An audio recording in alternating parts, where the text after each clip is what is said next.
नमस्कार दोस्तों, स्वागत है आप सभी का आपके अपने चैनल ऑनलाइन एंड ऑफलाइन ज्ञान में। दोस्तों, SAIL Steel Authority of India Limited, आप लोगों को कल मैंने जानकारी दे दी थी इसके बारे में, लेकिन आप लोगों के बहुत सारे सवाल आए मेरे पास, तो सोचा एक वीडियो और बनाकर आप लोगों को जितनी भी समस्याएं हैं वो सारी खत्म कर दूं। एक चीज को लेकर बच्चे बहुत परेशान है कि एक्चुअल में इसका सिलेबस क्या है, तो सिलेबस पर भी मैं जो है इसकी आप लोगों को जानकारी दे दूंगा इस वीडियो में, सो दैट आप लोगों को पढ़ने में कोई दिक्कत ना हो। सबसे पहले मैं आप लोगों की एक जो है आप लोगों को इंफॉर्मेशन दे दूं। बहुत बच्चे बोल रहे हैं कि सर जी ये वाली जो नौकरी है क्या इसमें अप्रेंटिस जरूरी है क्या, क्योंकि लास्टली आपने देखा होगा एक नोटिफिकेशन आया था जिसमें वही बच्चे फॉर्म फिल कर सकते थे जिन्होंने अप्रेंटिस की थी। लेकिन अगर मैं बात करूं तो वो जो नोटिस था आप लोगों के लिए अप्रेंटिस वाला, वो नोटिस था ये, वो भी सेल बोकारो की तरफ से आया था, लेकिन वो सिर्फ एनएसी की नौकरी थी। लेकिन अब जो आप लोगों के लिए नोटिस आया है वो है ये लेटेस्ट नोटिस, ये ऑफिशियल साइट पर है। मैंने आप लोगों को बता ही दिया इसका फॉर्म आप लोगों के लिए कब से चालू होगा, अभी मैं आप लोगों को नोटिफिकेशन में भी दिखा दूंगा। तो दोनों भर्तियों में डिफरेंस है, ये एनएससी के लिए, ये आईटीआई के लिए। हालांकि इसमें डिप्लोमा भी है, लेकिन डिप्लोमा की पोस्ट अलग दे रखी है, उसका अलग क्राइटेरिया है। We will focus on ITI only. कौन कौन सी ट्रेड्स है, क्या सिलेबस है, क्या पढ़ना है, सारी जानकारी इस वीडियो में दे दूंगा ताकि कोई समस्या ना हो। मैंने कल आप लोगों को बताया था कि मुझे एक बहुत ही खुशी हुई कि यहां पर एक ट्रेड ऐसी है जिस पर कोई डिपार्टमेंट ध्यान नहीं दे रहा था, उस डिपार्टमेंट ने जो है यहां पर ध्यान दिया, उस डिपार्टमेंट ने जो है यहां पर ध्यान दिया गया। मैं बात कर रहा हूं कोपा की। कोपा वाले बच्चे बेचारे बहुत परेशान थे, डीआरडीओ के बाद इनकी भर्ती नहीं आ रही थी। चलो किसी डिपार्टमेंट ने तो इन पर ध्यान दिया, तो यहां पर कोपा की भर्ती आप लोगों को देखने को मिल गई है। कोपा के साथ आईटी वाले बच्चे भी अप्लाई कर सकते हैं। तो यहां पर हम लोग जानकारी प्राप्त करते हैं क्या क्या इसमें दे रखा है। सबसे पहले जो ऑपरेटर कम टेक्नीशियन है, बॉयलर ऑपरेटर की, इसमें 20 वैकेंसी है, इसका क्वालिफिकेशन क्राइटेरिया नीचे है। उसके बाद ऑपरेटर कम टेक्नीशियन में इलेक्ट्रिकल एंड सुपरवाइजर की जो वैकेंसी इसमें 10 पोस्ट है, ये नीचे है। अब बात करते हैं भैया इलेक्ट्रिशियन की। मैं इस काउंट को कम नहीं बोलूंगा, बहुत अच्छा काउंट है, 25 वैकेंसी है, कम नहीं है। ठीक है, इस डिपार्टमेंट में इतनी दे दी वही बहुत है, इतनी उम्मीद कर सकते हैं इस डिपार्टमेंट से हम लोग। 25 वैकेंसी है। वैकेंसी का सेग्रीगेशन देख लीजिए, एससी में 4 है, एसटी में 6 है, ओबीसी में 3 है, ईडब्ल्यूएस में 2 है, यूआर में 10 वैकेंसी और बाकी जो है पीडब्ल्यूडी कैटेगरी की वैकेंसी दे रखी है। उसके बाद फिटर की बात करें, फिटर में सबसे ज्यादा पोस्ट है, 28 वैकेंसीज है। सेग्रीगेशन देख लीजिए किस तरीके से इसका सेग्रीगेशन आप लोगों के सामने इन्होंने किया हुआ है, तो सेग्रीगेशन खुद भी आप लोग मेजर कर सकते हैं। और फिटर वाले बच्चे परेशान मत होना, फिटर का बलराम सर के जो नोट्स है प्लीज आप लोग रेफर कर लेना। डेफिनेटली आप लोगों को 50 क्वेश्चंस में से वहां से पढ़ने पर बहुत अच्छा आउटपुट मिल जाएगा, क्योंकि डिपार्टमेंट के टेक्निकल क्वेश्चंस 50 ही यहाँ पर आपको देखने को मिलेंगे। उसके बाद है इलेक्ट्रॉनिक्स। इलेक्ट्रॉनिक्स में बच्चे बोलते हैं कि सर जी इलेक्ट्रॉनिक्स में क्या इलेक्ट्रॉनिक्स मैकेनिक चाहिए या कोई और ट्रेड मांगे, इलेक्ट्रिकल मांगा है, तो इलेक्ट्रॉनिक्स में इलेक्ट्रॉनिक मैकेनिक वाले बच्चों के लिए यहाँ पर जो है वैकेंसीज रखी हुई है। उसके बाद बात करते हैं मशीनिस्ट। मशीनिस्ट की 10 पोस्ट है। सेग्रीगेशन देख लीजिए किस तरीके से किया हुआ है, तो ये बच्चे भी परेशान मत होना, इनका कंटेंट भी जो है फिटर मशीनिस्ट का आप लोगों के लिए डिस्क्रिप्शन में अवेलेबल है, जाकर आप लोग अवेल कर लेना। हैंड रिटन नोट्स है, डेफिनेटली आप लोगों को मदद होगी। Diesel mechanic for mines only. बहुत बच्चे बोल रहे हैं कि सर जी डीजल मैकेनिक में ये माइंस ओनली क्या दे रखा।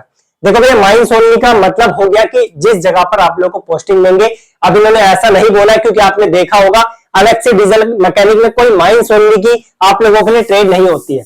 तो जो सिंपल डीजल मैकेनिक के बच्चे हैं वो इजीली इसमें अप्लाई करेंगे, कोई आप लोगों को इधर उधर भटकने की जरूरत नहीं है।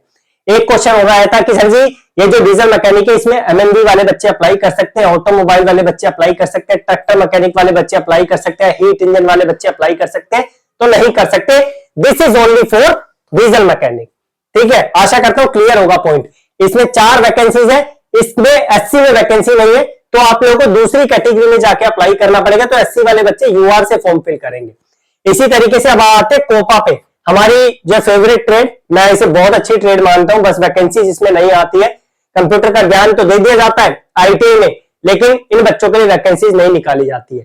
डीआरडीओ के बाद अब जो वैकेंसीज आई है ये आई है बस, और आप टेंशन मत लेना, इन सबके ये जितनी भी ट्रेड है ना, सबके प्रीवियस पेपर्स मेरे पास अवेलेबल है। ऐसी कोई ट्रेड नहीं है जिसका प्रीवियस पेपर्स अवेलेबल ना हो, लेकिन इस बार प्रीवियस पेपर्स मैं आपको अलग से नहीं दूंगा, मैं इसे टेस्ट सीरीज में डाल के आप लोगों को प्रोवाइड करूंगा, क्योंकि मैंने देखा प्लेटफॉर्म से बहुत लोग प्रीवियस पेपर चुरा के और अपने प्लेटफॉर्म पे जो है बहुत ज्यादा कॉस्ट में आप लोगों को प्रोवाइड करते हैं। सो इस वजह से जो है अब आप लोगों को ये जो प्रीवियस पेपर्स है ये टेस्ट सीरीज में डाल के दूंगा, वो जल्दी आप लोगों की आएगी। पहले आप लोग बीआरसी का एग्जाम दे दीजिए, बीआरसी का कल से एग्जाम है, उसके लिए बेस्ट ऑफ लक है आप लोगों को। उसके बाद यहाँ पर जो वैकेंसीज है 3 वैकेंसीज है, जिसमें आप लोगों के लिए एसटी में 1 है और यूआर में 2 है। अब भैया बच्चा बोलेगा एससी वाला हम कहा जाए सर जी, तो आप यूआर से अप्लाई करोगे। ओबीसी वाला बोलेगा हम कर रहे हैं, तो आप यूआर में जाओगे। ठीक है, तो ये वैकेंसीज है। जो बच्चा तेज होगा पढ़ने में डेफिनेटली जो है यहाँ पर उसको वैकेंसीज का आउटपुट देखने को मिल जाएगा। अब हम नीचे बढ़ते, नीचे और जानकारी देते हैं। दोबारा से बोल देता हूँ, ये एनएसी वाली वैकेंसी नहीं है, इसे एनएसी की मत समझना। एनएसी की डिफरेंट थी, ये वाली आप लोगों के लिए डिफरेंट वैकेंसीज है। बहुत बच्चों ने बोला कि सर जी age relaxation all over India से ले सकते हैं, तो हाँ जी भैया age relaxation all over India से आप लोग ले सकते हैं, अगर आप जो है एससी एसटी ओबीसी से अप्लाई कर रहे हैं तो।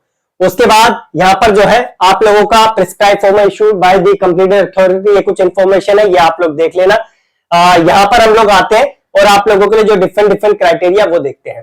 तो यहाँ पर आप लोग की ऑपरेटर कम टेक्नीशियन, बॉयलर जो ऑपरेटर है उनकी वैकेंसीज है, ये थोड़ी डिफरेंट है तो इस पे फोकस नहीं कर रहे हैं, डिप्लोमा वाली है। ऑपरेटर कम टेक्नीशियन इलेक्ट्रिकल सुपरवाइजर की है, इसमें एक्सपीरियंस मांगा, इस पे नहीं देख रहा। बात करते हैं दोबारा से आईटीआई की, तो आईटीआई की जो वैकेंसी है अटेंडेंट कम टेक्नीशियन ट्रेनी की है, 18 से 28 साल एज का क्राइटेरिया है।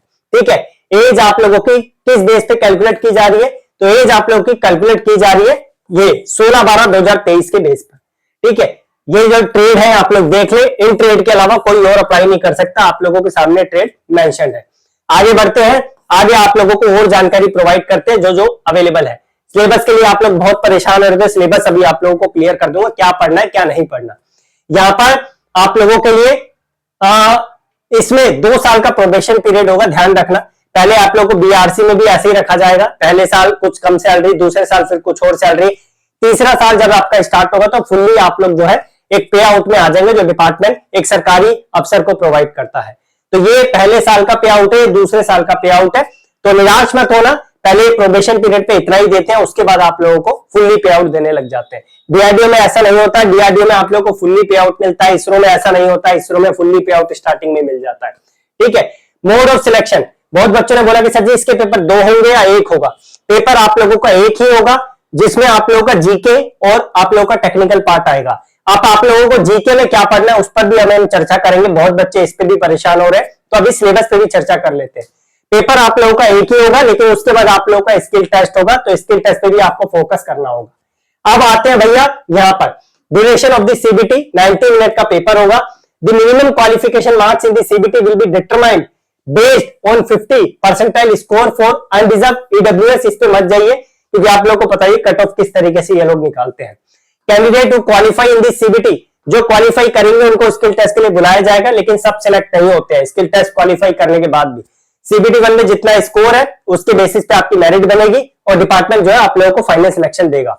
एक सीट पे 3 बच्चों को बुलाया जाएगा, इस चीज का ध्यान रखना, एक सीट पे 3 बच्चों को।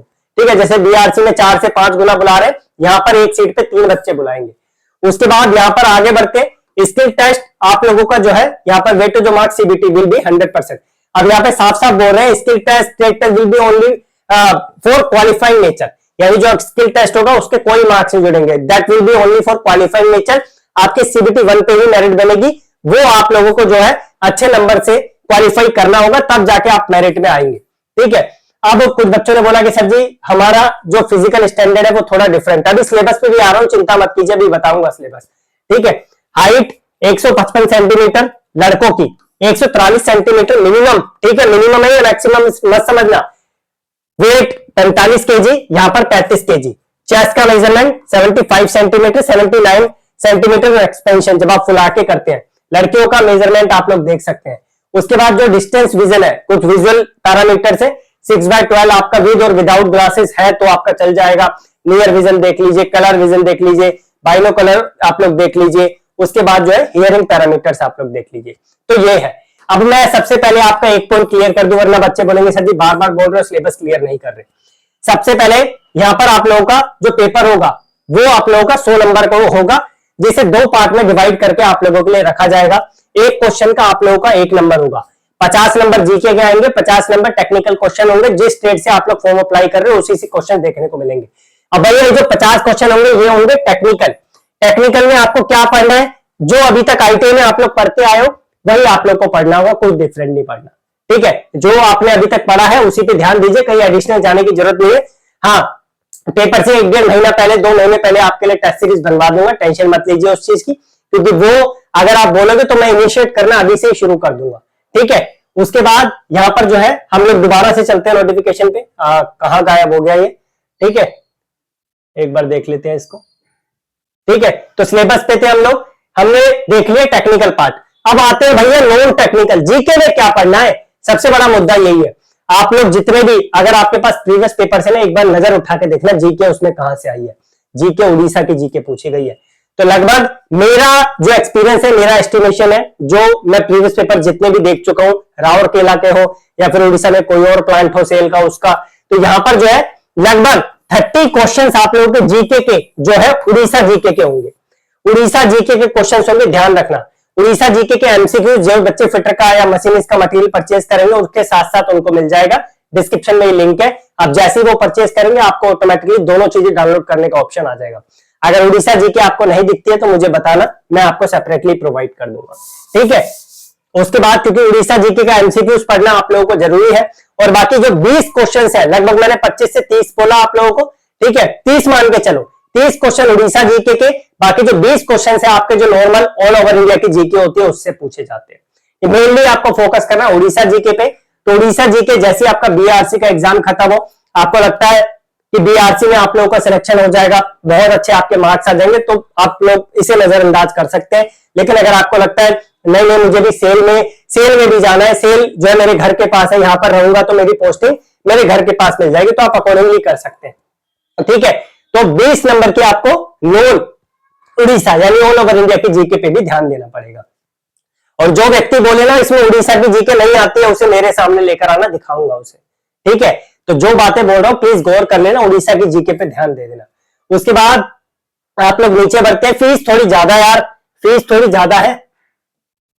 फीस का जो क्राइटेरिया है यहां पर एप्लीकेशन जो फी है, जो बच्चे जनरल से ओबीसी से हैं और इसके लिए अप्लाई कर रहे हैं तो यहां पर 500 रुपए लगने हैं। लेकिन आईटीआई बेस पे अप्लाई कर रहे हैं तो 300 रुपए लगने हैं।